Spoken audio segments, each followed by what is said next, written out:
Everybody for joining us in Ukraine Media Center. Ukrinform is day 259 of our fight for freedom, and now we will be talking about the situation in Kherson region.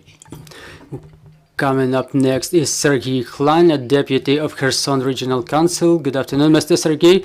Good afternoon. We are from Ukraine. Kherson is Ukraine. Glory to Ukraine. Glory to the heroes. Mr. Serhii, probably one of the mostly widely discussed topics from Kherson is the information that the Russians blew the Darivsk and Terivsk bridges. Can you comment on that, please? Yes, they blew up not only Darivsk and Tihinsk bridges, but they also blew the bridge in the over the channel on the exit from Snegorivka in Novokarira and Milovka. They blow up all the bridges possible in the right bank of Kherson region. The occupiers are preparing their withdrawal in this way to deter the offensive action of the Ukrainian armed forces. The occupiers don't observe in the area, in the Bereslav region, Kachkarivka, Milovka, Nyukairi, Berezivka, Chervony Yar, Pyatikhatka. As of today, the occupiers are not observed there. They left these areas. It's not confirmed information, but we don't observe any of them in those places. But we have the information that as of yesterday, the occupiers reinforced their fortifications by personnel in the half a click from Kakhovka hydraulic power plant dam, and today an information emerged that the occupiers reinforced their fortifications in Novokryos. It's the turn from the highway to Snegorivka, and as I understand, they reinforce it to provide the withdrawal of their forces from the front line. So we can say that under the pressure of our armed forces, the occupiers are preparing, and they do everything possible not to make it a complete failure of the front line, but to make it look as the planned withdrawal from the front line. As to Snegorivka, you just mentioned, we're seeing in all the propaganda channels the information that all the Russian so-called bloggers are vehemently weeping, and even the local collaboration is confirmed that there are battles going on in that area. Maybe you have some information you can disclose now, and does it say that the enemy is withdrawing?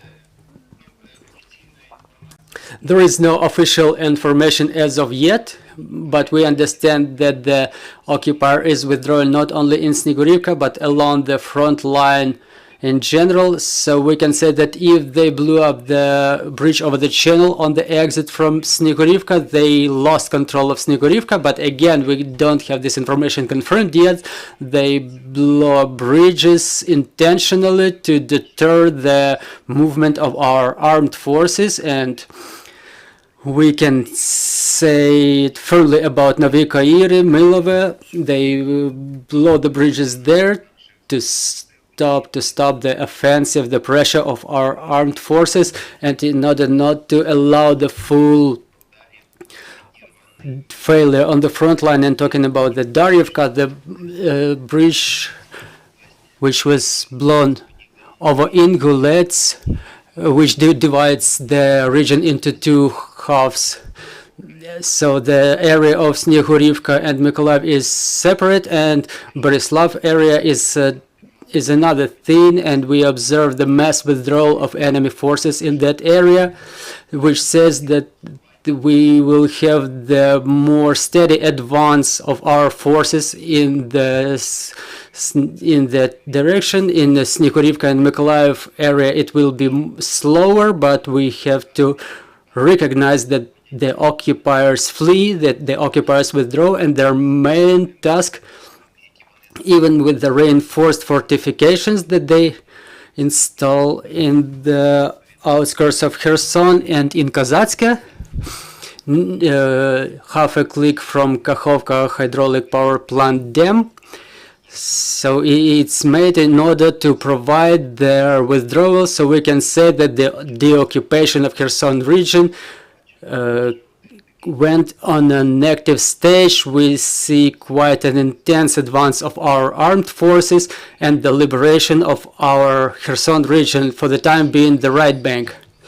There is information that the forces in Kozatske, that there will be total filtration measures taking place. Do you have any information from local population? Yes, this information emerged yesterday, right after the information of the occupiers' reinforcements in that area. They reinforced their fortification with material and personnel. Now they implement the measures to have the local population not to disclose the information about their location, the location of Russian troops. And that's why specifically the information on the intensification of filtration means is directed at this. By the way, today in Kherson, the three-color rags disappeared from the buildings of the Maritime College, Maritime Academy, and trade union buildings. So we see the movement of three-color rags following the Russian battleship. There is still one over the mayor's administration, the city council in Kherson, but it will be removed soon, and shortly the city of Kherson itself will be deoccupied. Mr. Serhii, some information surfaced that the city of Kherson is without power and communication. Can you confirm it? Yes, it's the 4th day that Kherson is without light and without communication, but thanks to our internet providers, they managed to put together the equipment that provides internet signal, and they get it connected for short periods with the help of diesel generators, and we establish communication with our people in Kherson. Once a day we communicate with them. As of now, it's a huge problem to get a phone charged. Sometimes the power goes back on, but most of the time it's absent. The humanitarian situation is currently critical because all the food products in the refrigerators are under threat, all the bases are under threat. So today Kherson is on the verge of humanitarian catastrophe, and the only thing that helps people survive is the teamwork of the citizens, of the municipal dwellers with farmers. But we have to recognize that the prices for food products went double-fold, and the right bank of Kherson and Kherson region switched to self-provision mode, and people help each other. Dear colleagues, your questions, please. Irina Mamchur, Ukrinform. Good afternoon. I have two questions. First of all, is there any information about the so-called evacuation in the left bank of Kherson region? Does the enemy continues their agitation and promulgation of this evacuation? No, as of today the enemy is panicking, and yesterday they were still calling that they were saying that the only point where you could cross the river is near Antonovsky Bridge. But today they are in total panic in their ranks. So now the issue of the so-called evacuation is not being discussed by the collaboration as well. And the second question is about the Antonovsky Bridge crossing. Does it still operate? Does it still function? Because some information surfaced that Russians steal the boats, they destroy the cutters. Is this true? Yes, the river crossing, the Pantheon river crossing is still in place. We don't have any confirmation. Oh, there was a confirmation about the barge crossing, but we don't have final information as of now. But the pontoon crossing still operates. The fact that the occupiers destroyed the boats in the boat factory, in the ship factory, all the available boats were sunk by the occupiers. So they do it for the purpose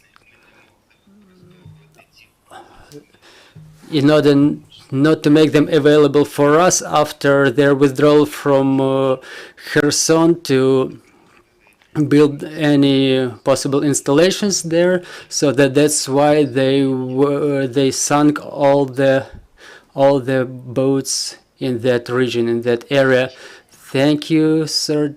Dear friends, any more questions? No more questions. Thank you, Mr. Serhii, for finding time to join us. I will remind you, we had Serhii Khlan online with us, Deputy of Kherson Regional Council. Dear colleagues, we're putting together the schedule for tomorrow. Please follow our announcements. Bear with us. Glory to Ukraine.